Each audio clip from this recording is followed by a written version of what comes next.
every year on the date of the accident, it runs again as a warning to others, plunging into the gap, shrieking like a lost soul. Percy, what are you talking about? The ghost train. Driver saw it last night. Where? Asked Thomas and Toby. He didn't say. Oh, it makes my wheels wobble to think of it. Huh, said Thomas. You're just a silly little engine. I'm not scared.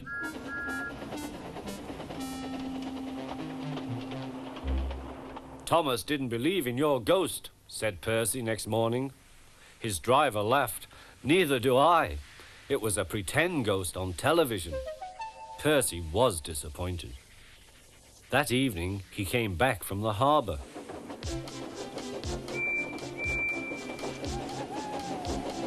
Percy knew where he was, even in the dark.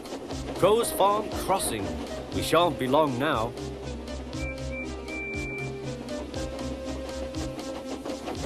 He liked running at night. The rails hummed and the signal lights shone green.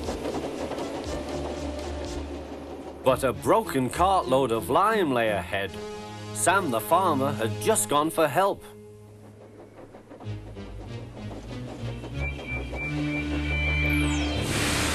Percy broke the cart to smithereens. Lime flew everywhere. He puffed quickly to the nearest signal box. Percy's driver explained what had happened. "I'll see to it," said the signalman. "But you'd better clean Percy, or people will think he's a ghost." Percy chuckled. "Do let's pretend I'm a ghost and scare Thomas. That'll teach him to say I'm a silly little engine." Toby promised to help.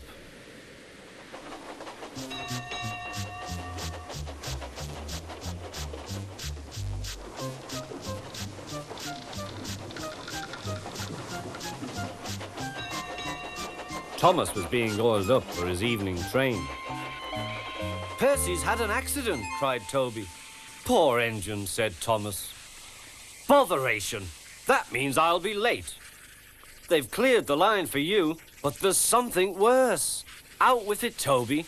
I can't wait all evening. I've just seen something," said Toby. "It looked like Percy's ghost. It said it was coming here to warn us." "Huh! Who cares? Don't be frightened, Toby. I'll take care of you."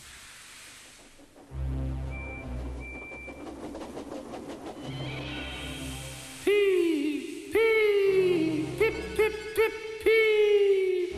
"Let me in! Let me in!" wailed Percy. "No, no, not by the smoke of my chimney, chim, chim. I'll chuff and I'll puff and I'll break your door in." "Oh dear," exclaimed Thomas.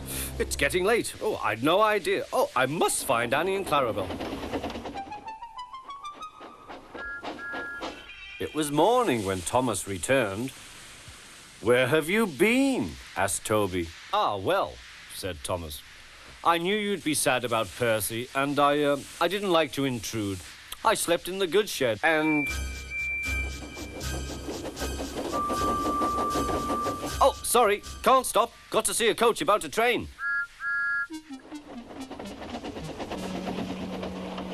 Percy was none the worse for his adventure and was still enjoying himself enormously. He had heard everything. Well, well, well. What do you know about that?